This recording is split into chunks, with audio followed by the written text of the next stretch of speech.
ഉണ്ണിയമ്മേ കുമ്പടി വന്നു. അനിൽകുമാറിന് ഇഷ്ടപ്പെടാത്ത കാര്യങ്ങൾ ചർച്ചയിൽ പറഞ്ഞാൽ അനിൽകുമാർ ചർച്ച ചെയ്യാൻ സൗകര്യമില്ല. അനിൽകുമാർ അറിയിപ്പോണേ എന്താ സംഭവം അറിയില്ല. ഞാനിപ്പോ എത്തിയുള്ളൂ. ഇന്നും കിട്ടിയില്ലേ? കിട്ടി. എന്തായിരുന്നു വിഷയം? ആദ്യ LDF സർക്കാർ അധികാരത്തിൽ വരുന്ന സമയത്ത് മുഖ്യമന്ത്രി പറഞ്ഞൊരു കാര്യമാണ്, ഈ സർക്കാർ ഭരിക്കുന്ന കാലത്ത് അവതാരങ്ങൾ ഉണ്ടാകില്ല എന്നുള്ളത്. അത് അന്നത്തെ പ്രത്യേക രാഷ്ട്രീയ സാഹചര്യത്തിലൊക്കെയാണ് അങ്ങനെ ഒരു കമന്റ് തന്നെ ഉണ്ടാകുന്നത്. ഇതിപ്പോ പക്ഷെ നമ്മൾക്ക് അയ്യപ്പനേക്കാൾ വലുത് എന്ന് നാട്ടുകാരെ കൊണ്ട് തോന്നിപ്പിക്കാനുള്ള ഒരു അവതാരത്തിന്റെ ശ്രമം നിരന്തരം കാണേണ്ടി വരികയാണ്. എവിടെയൊക്കെയാണ് അയാൾക്ക് കടന്നു ചെല്ലാൻ കഴിയുന്നത്? നമ്മളെയാണല്ലോ മച്ചമ്പി. അദ്ദേഹത്തിന് മുഖ്യമന്ത്രിയുടെ ഒപ്പം പൊതുപരിപാടിയിൽ പങ്കെടുക്കാൻ കഴിയുന്നു. ഒരു പൊതുപരിപാടി എന്ന് പറയുമ്പോൾ വളരെ ലിമിറ്റഡ് ആയിട്ടുള്ള അംഗങ്ങളുള്ള ഒരു പൊതുപരിപാടിയിൽ പങ്കെടുക്കാൻ കഴിയുന്നു. ഡൽഹിയിലെ ഏറ്റവും സുരക്ഷാ കേന്ദ്രങ്ങളിൽ ഒന്നായ സോണിയാഗാന്ധിയുടെ ഏറ്റവും അടുത്തേക്ക് കടന്നു ചെല്ലാൻ കഴിയുന്നു. സോണിയാഗാന്ധിക്ക് സമ്മാനം നൽകാൻ കഴിയുന്നു. വാസ്തവത്തിൽ ഇത്തരത്തിലുള്ള പവർ ബ്രോക്കേഴ്സ്, ഇത്തരത്തിലുള്ള രാഷ്ട്രീയാധികാരത്തിന്റെ ചുറ്റും നിന്നുകൊണ്ട് അതിലുള്ള ആളുകളെ ഉപയോഗിച്ചുകൊണ്ട് തട്ടിപ്പ് നടത്തുന്ന ആളുകൾ, കൊള്ള നടത്തുന്ന ആളുകൾ, ഇവരെല്ലാം തന്നെ ചെയ്യുന്ന അതേ മോഡസ് ഓപ്പറാൻഡിയാണ് നമ്മൾ പോറ്റിയിലും കാണാൻ കഴിയുന്നത്. അയാൾ എല്ലാ രാഷ്ട്രീയക്കാർക്കും ഒപ്പമുണ്ട്, എല്ലാ രാഷ്ട്രീയാധികാര കേന്ദ്രങ്ങളുടെയും ഒപ്പമുണ്ട്.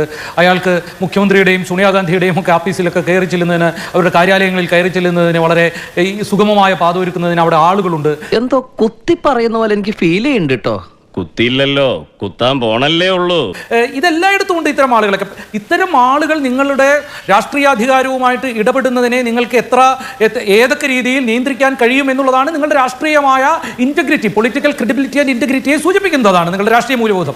ഇതൊരു നടത്തു പോണ മാതിരില്ല. നിങ്ങൾ നോക്കും, മുഖ്യമന്ത്രിയുമായിട്ട് അടുപ്പമുള്ള ആളുകൾ, മുഖ്യമന്ത്രിയുടെ ഓഫീസുമായിട്ട് അടുപ്പമുള്ള ആളുകൾ, ഇവരെല്ലാം വളരെ കൃത്യമായ ഇത്തരത്തിലുള്ള ഇന്റഗ്രിറ്റി പുലർത്തുന്നവരാണോ? അല്ലല്ലോ. ഇങ്ങനെ പോയാൽ സംഗതി കുഴയും.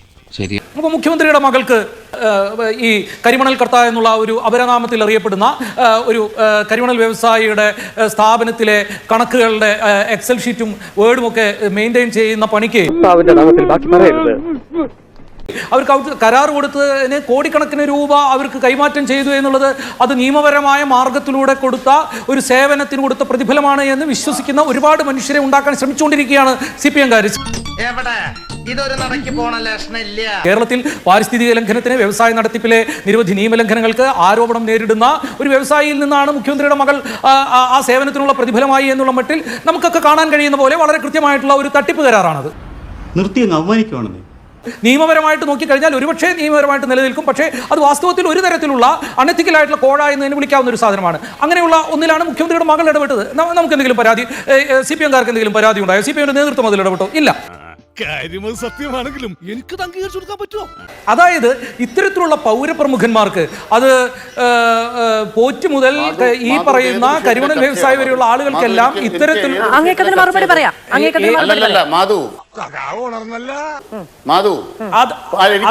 സൗകര്യപ്പെടുകയല്ല. 10 ലക്ഷം ശിക്ഷ കൊടുക്കുമെന്ന് പറഞ്ഞ എന്നിട്ട് ഒരാൾ വന്നിട്ട് ഞങ്ങൾക്കെതിരെ കവി തല്ലു വാങ്ങിയിട്ടേ പോകുന്ന തോന്നുന്നത്. ഇതിന് എന്നെ കിട്ടത്തില്ല. ഇത്ര ആളുകളായിട്ട് ചർച്ചയ്ക്ക് സൗകര്യപ്പെടുകയില്ല. 10 ലക്ഷം രൂപ സുപ്രീം കോടതിയിൽ പിഴയടിക്കും. അനിൽകുമാറിന്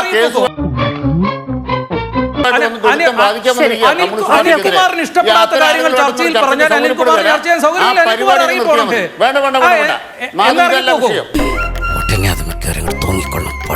രണ്ട് ഹൈക്കോടതി വിഷയമൊക്കെ അനിൽകുമാർ സംസാരിക്കുന്ന വിഷയം.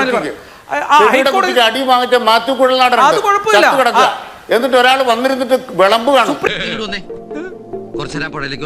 ഈ കേസിനകത്ത് ആ പണിക്ക് നിന്ന് തരാൻ സൗകര്യപ്പെടുകയാണ്. പറയാണ് അയാളെ പുറത്താക്കിയില്ല, ഞാൻ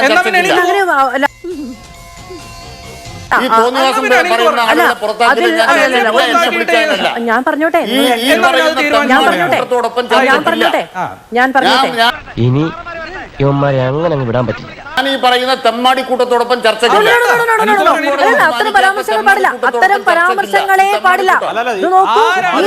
ഇവൻ നമ്മൾ നാളം കെടുത്തുന്നോണ കേട്ടാ.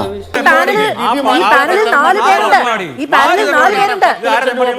അങ്ങനെ പറഞ്ഞില്ല. അപ്പൊ അദ്ദേഹം പറഞ്ഞതിനേക്കാൾ ഗൗരവകരമായി അധിക്ഷേപകരമായ വാക്കല്ലേ അങ്ങ് ഉപയോഗിച്ചത്. ആൾക്ക് തീരെ വിദ്യാഭ്യാസം വിവരമൊന്നും ഇല്ലേ, വിഡ്ഢിത്തിരെ പറയുള്ളൂ. ഈ പാനലിലുള്ള എല്ലാവരും ഞാൻ ഉൾപ്പെടുന്നതായിരിക്കല്ലോ അല്ലെ? സ്വാഭാവികമായും ഈ പാനലിൽ ഇതിന് ബോർഡിലിരിക്കുന്ന ആളുകളെ മുഴുവനും എന്റെ വായിക്കാത്ത കയറി വിടുവിച്ചാലേ ശരിയാവും.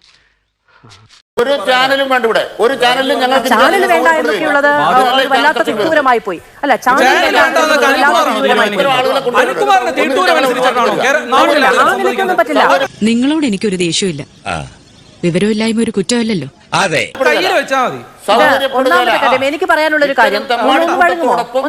എനിക്ക് പറയാനുള്ള ഒരു കാര്യം എന്ന് പറയുന്നത്, നിങ്ങൾ എല്ലാവരും കൂടി സംസാരിച്ചാൽ എനിക്കൊന്നും കേൾക്കാൻ കഴിയില്ല. വിഷയവുമായി ബന്ധമില്ലാത്ത ഒരു വിഷയത്തിൽ കഴിഞ്ഞ 10 മിനിറ്റോളമായി സമയം നഷ്ടപ്പെടുത്തി കഴിഞ്ഞു. ആ വിഷയം അവസാനിപ്പിക്കൂ. ആ വിഷയം അവസാനിപ്പിക്കൂ. അല്ല, ചർച്ചയ്ക്ക് ഞങ്ങളില്ല. മാധു തടഞ്ഞില്ല. വിദ്യാഭ്യാസമുള്ള ഒരുത്തനും നമ്മളെ പാർട്ടിയിലില്ലേ? ആ വിഷയത്തിൽ മാധു തടഞ്ഞില്ല.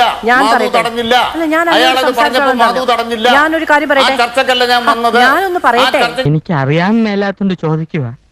താൻ ആരുവാ? ഭയമില്ല. ആ ചർച്ചയ്ക്ക് ഭയമില്ല എന്നുള്ളത് എനിക്ക് അറിയാവുന്ന കാര്യമാണ്. ആ വിഷയം ചർച്ച ചർച്ചയ്ക്ക് വിളിച്ചാൽ ഞങ്ങളില്ല. ശരി, ഞാനൊന്ന് സംസാരിച്ചോട്ടെ. ഇത്രയും വലിയ ഗതികെട്ടവൻ ഈ ലോകത്ത് വേറെ ആരെങ്കിലും ഉണ്ടാവും എന്റെ കർത്താവേ? അല്ലല്ല, ഇന്ന് സൗകര്യപ്പെടുകയല്ല. കാരണം സുപ്രീം കോടതി ശിക്ഷിച്ച കേസാ, സുപ്രീം കോടതി വിധിച്ച കേസാ മാത്യു കുഴൽനാടനെ. 10 ലക്ഷം എന്നാ പറഞ്ഞത്. ഓടി. ആ ഓടിയ കുഴൽനാടൻ ചത്തു. ആ കുഴൽനാടന്റെ കേസ് ഇവിടെ വന്നിട്ട് ഞങ്ങൾക്കെതിരെ പറയല്ലേ? ഞാൻ എന്താ പറയേണ്ടത്? അതാ ഞാൻ പറയുന്നത്. തെമ്മാടിക്കൂട്ടം, മുഖ്യമന്ത്രിയെ ആക്രമിക്കുന്ന തെമ്മാടിക്കൂട്ടത്തിന് കൂടെ ചർച്ചയ്ക്കില്ല. ശരി, ഞാനത് തന്നെ പ്രോത്സാഹിപ്പിക്കാനും കഴിയില്ല. ശ്രീ അനിൽകുമാർ, രാഷ്ട്രീയമായ വ്യത്യസ്തമായ അഭിപ്രായങ്ങൾ. ശരി, ഓക്കെ. അല്ല, അതിനൊന്നും തലകുനിക്കാൻ നമുക്കും നിർവാഹമില്ല. ശ്രീ അനിൽകുമാർ, തന്നെ കൊണ്ടൊന്നും കൂട്ടിയേ കൂടില്ല. നല്ല പ്രായണ്ടല്ലേ, വല്ല പണിക്ക് പോയിക്കൂടെ? അല്ലല്ല, ഈ ബോർഡിലുള്ള മുഴുവൻ ആളുകളെ, അത്തരം പരാമർശങ്ങൾ നടത്തിയവരും അല്ലാത്തവരുമായ മുഴുവൻ ആളുകളെയും, എന്നെയും ഉൾപ്പെടെ തെമ്മാടിക്കൂട്ടമെന്ന് അങ്ങ് വിളിച്ചതിന് ശേഷം അങ്ങ് ഈ ചർച്ചയിൽ തുടരണമേ എന്ന് അഭ്യർത്ഥിക്കേണ്ടി വരുന്ന അവസ്ഥ എനിക്കുമില്ല. ഞാൻ എല്ലാ ബഹുമാനത്തോടും കൂടി അങ്ങയോടെ ഈ ചർച്ചയിൽ നിന്ന് പിരിഞ്ഞുകൊള്ളാൻ സമ്മതം നൽകുന്നു. ശ്രീ അനിൽകുമാർ, ഈ ചർച്ചയിൽ നിന്ന് പിരിഞ്ഞോളൂ. ഈ ചർച്ചയിൽ നിന്ന് അങ്ങ് പിരിഞ്ഞോളൂ. അയ്യോ, അങ്ങനെ പറഞ്ഞൂടാ. പിന്നെ ഞാൻ എന്തിനു വന്ന? അല്ല, അങ്ങേക്ക് ഞാൻ ഉൾപ്പെടെയുള്ള ആളുകളെ തെമ്മാടിക്കൂട്ടം എന്ന് അഭിസംബോധന ചെയ്തതിനു ശേഷം ചർച്ചയിൽ തുടരാൻ കഴിയില്ല എന്ന് പറഞ്ഞാൽ, അങ്ങ് ചർച്ചയിൽ തുടർന്നാൽ ഞാൻ അങ്ങേ പോലെ വളരെ ബഹുമാനത്തോടു കൂടി വിളിച്ച 3 പേർ തെമ്മാടിക്കൂട്ടങ്ങൾ എന്നെ പറഞ്ഞോളൂ. ഞാൻ പറഞ്ഞിട്ടില്ല. എനിക്ക് അങ്ങയുടെ പ്രായവും അങ്ങ് ബഹുമാനിച്ച് ഞാൻ വേണമെങ്കിൽ കേൾക്കാം. നമ്മൾ അതിനു മുമ്പ് അതിലേറെ കേട്ടിട്ടുണ്ടല്ലോ. ഈ ഇറച്ചിക്കടയിൽ മുന്നിൽ നിൽക്കുന്ന പട്ടികൾ എന്നൊക്കെ നിങ്ങളുടെ പാർട്ടി പ്രതിനിധികൾ വിളിച്ചത് ഞങ്ങൾ കേട്ടിട്ടുണ്ട്. ഒരു കയ്യബദ്ധം നാറ്റുകരുത്. ഞങ്ങൾ കേട്ടിട്ടുണ്ട്. ഈ ചർച്ച തെമ്മാടിക്കൂട്ടവുമായി ചർച്ചയ്ക്ക് ഇരിക്കാൻ കഴിയില്ല എന്ന് പറഞ്ഞാൽ ഞാനാണ് ആദ്യത്തെ ആൾ. ശ്രീ അനിൽകുമാർ. അപ്പൊ ഞങ്ങൾ അങ്ങനെ പലതും കേട്ടിട്ടുണ്ട്.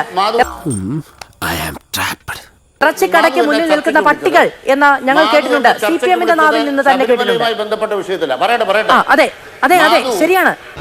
ഇങ്ങനെ നാറാനൊരു ചങ്കൂറ്റം വേണം കേട്ടാ. ഒരു ചർച്ചയിലുള്ള മുഴുവൻ ആളുകളെയും വ്യക്തിനിക്ഷേപം നടത്തിയതിനു ശേഷം ഞാൻ തുടരണമെങ്കിൽ മറ്റുള്ളവർ പാടില്ല എന്ന് അങ്ങ് പറഞ്ഞാൽ എനിക്ക് നിവൃത്തിയില്ല. ശ്രീ അനിൽകുമാർ,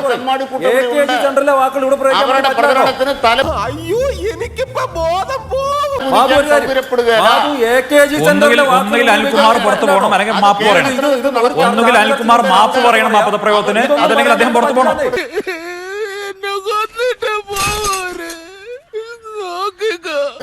മാതൃഭൂമി അദ്ദേഹത്തെ പുറത്താക്കണം. ഞങ്ങളെ മുഴുവൻ പേരെ അപമാനിച്ചിരിക്കുകയാണ്. ഞങ്ങൾ എല്ലാവരെയും അവഹേളിച്ചിരിക്കുകയാണ്. ഒന്നുകിൽ മാപ്പ് പറയണം, അതല്ലെങ്കിൽ പുറത്തു പോകണം. മാതൃഭൂമി അദ്ദേഹത്തെ പുറത്താക്കണം. പിന്നെ ചൂടാണ്ട് AC ഇല്ല. അത് വളരെ മോശമായി പോയി. അനിൽ വളരെ മോശമായി പോയി. എന്നൊക്കെ പറഞ്ഞില്ലേ ശ്രീ അനിൽകുമാർ? കുഴൽനാടൻ ചത്തു എന്നൊക്കെ പറഞ്ഞില്ലേ? അങ്ങനെ പറയാമോ?